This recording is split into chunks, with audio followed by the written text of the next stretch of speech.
Welcome to Daza on the World of Madness. It's been a while since I did a video on here. In fact, it's been a while since I did a video at all.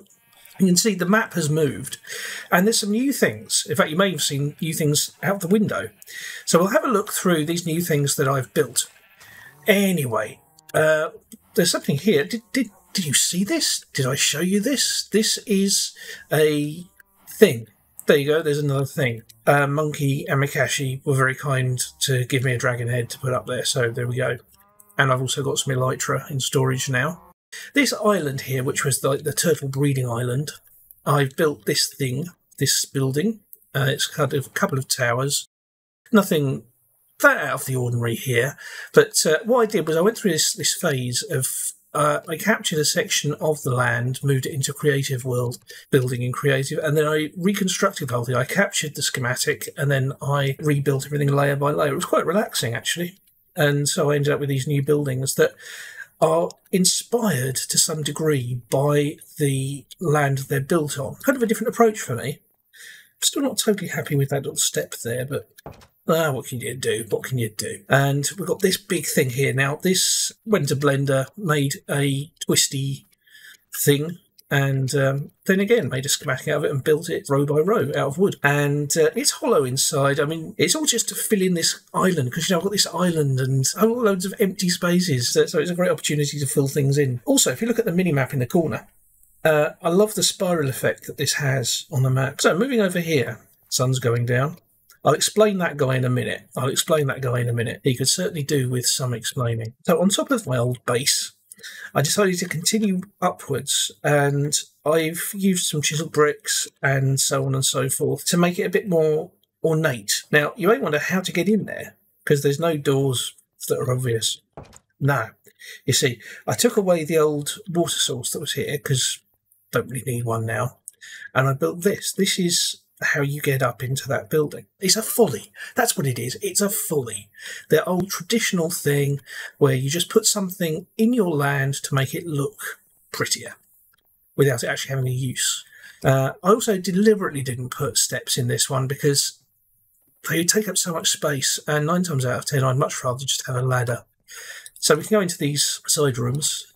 Nothing really in here, but if we go into these little libraries, little studies, with bookshelves, which is very nice. And you can see a new building there as well, which we'll go and see if I can remember how to get out. That's the thing with this particular building. It is very tricky to remember how to move around in it. How do you get out? So moving on, we have this building. Now, the idea with this building in some ways is that it functions as the opposite of the hole that I dug. Remember, I dug this hole and I have no reason or idea why. The island next to it would have something sticking out of it. And so I built this building. I took the land and used it as a reference, although I screwed this one up because when I came to realign where the schematic should be so that I could start building it, I got it totally misaligned, and so I ended up having to re-landscape this whole section, which is why there are little bits of sandstone still dotted around. I'm not totally keen with the final look of this particular building. It looks too much like a prison.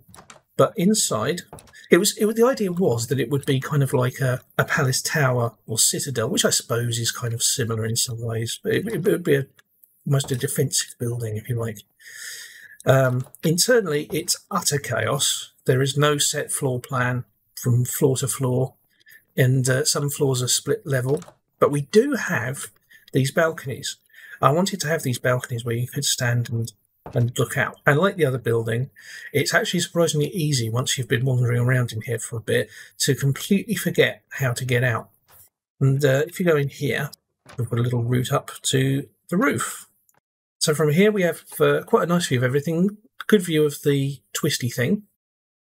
And I should explain this guy.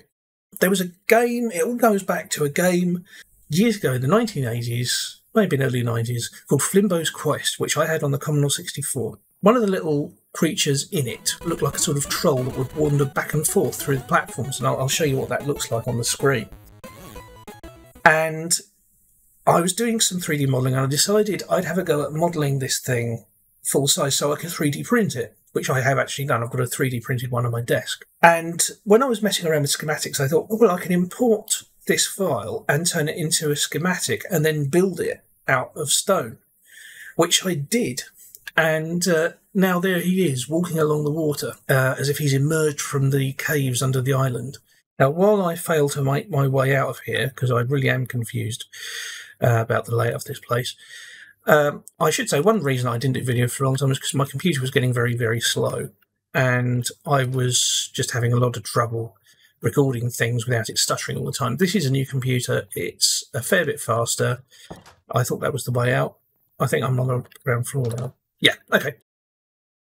I did think that was the front door, so I was a bit confused that it just opened into the building still. These things, I don't know what these are. Maybe they're transmitters or something.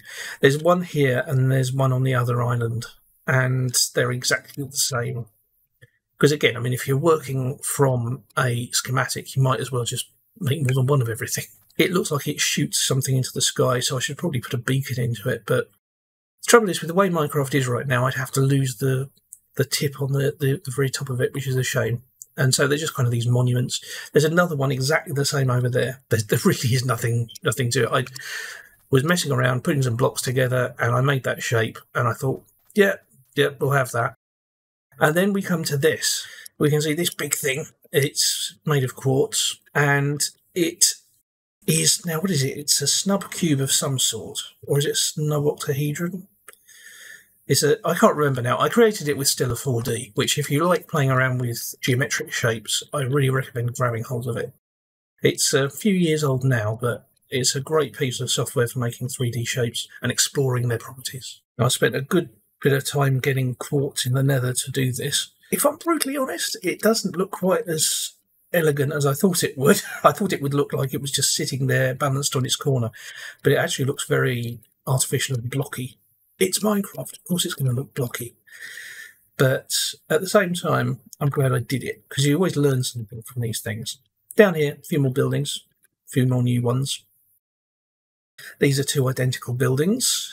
These are all kind of test runs for when I've had that building frenzy. I've been careful as well to make sure that the villagers can't get down here. They still somehow keep escaping from where they live. And down here we've got this. Again, playing around with making sort of motifs inside shapes. The IO building, I call it, IO. This thing over here, which I kind of like the step effect up here. And you go up the steps. And so it's 2 levels. It's a nice little house for somebody, or possibly, I mean, it's given that it uses the iron bars, maybe it's another jail or another prison. But I was kind of experimenting again with using steps to make things more interesting. The reason I don't do that kind of thing normally, if you look at the capsule, you see there's a lot of very flat areas of wall. And part of the reason I do that is because I don't usually plan buildings in advance. The way of doing these particular buildings in creative was something that allowed me to think about the actual structure of the buildings, and then I could put decoration in at the design stage. The criticism I would make of this building, if I have to make, apart from the bizarre internals of it, that's true of a lot of these buildings, the other criticism I would make is I should have chosen more contrasty blocks, because we've got the stone bricks, the chisel bricks, and we've got the steps. And from a distance, from close up, it looks quite interesting and there's a lot going on. From a distance, it just looks like a block. And that's a bit of a shame. Another problem with this building is that it really has no perceived use. It is just rooms. Now, that's quite often the case for a small building, but for one that's sort of medium sized like this, it starts to just be a bit strange. And through the windows, you can just see the ladder up there, and it's a folly. It's a folly, as I was saying earlier. But at the same time, I feel like it should look like it does something. I mean, the other buildings, this one, it looks like it could be offices. And to be honest, I was watching an old sitcom called The Peter Principle while I was putting it together. And as a result, I think I was thinking it was like a bank office or something like that. This, I don't know. I was kind of thinking it was a bit like the theatre, but no. from this distance and from this angle, that snub cube actually looks really good. That's how I envisaged it looking. But the thing is, it's the kind of shape that it draws you in. You want to go and get closer to it, and as you get closer to it, it looks worse and worse.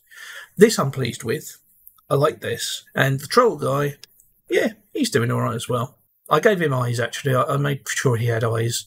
I've used those cave flower things to give him a little bit of detail there, and they drop particles.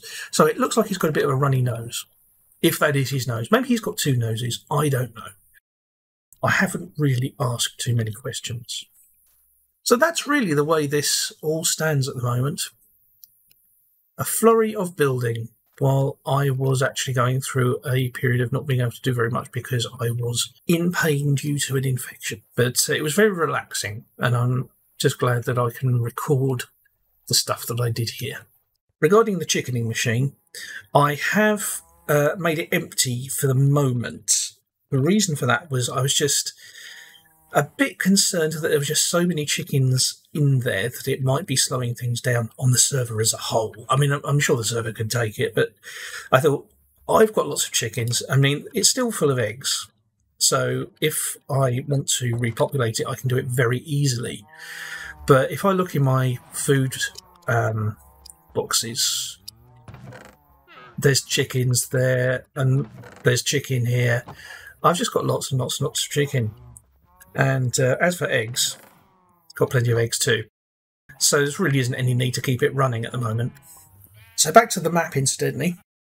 Of course, I've added the new areas, but I've also covered most of the land that I have now. It even almost goes out to the edge of that bridge.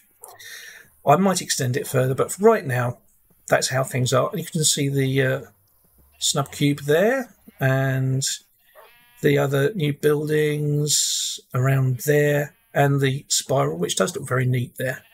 And of course the trolls striding out over the ocean, defending me. Incidentally, do you know what's that end? Do you know what goes out there? Do you know what goes out in that direction? That's Monkey's Island out there. So if Monkey tries anything, he's going to have to fight that. Anyway, that's all for now. Please remember to like and subscribe, and I will hopefully catch you again some other time. Won't I, old dogs? With my army of dogs. Woof.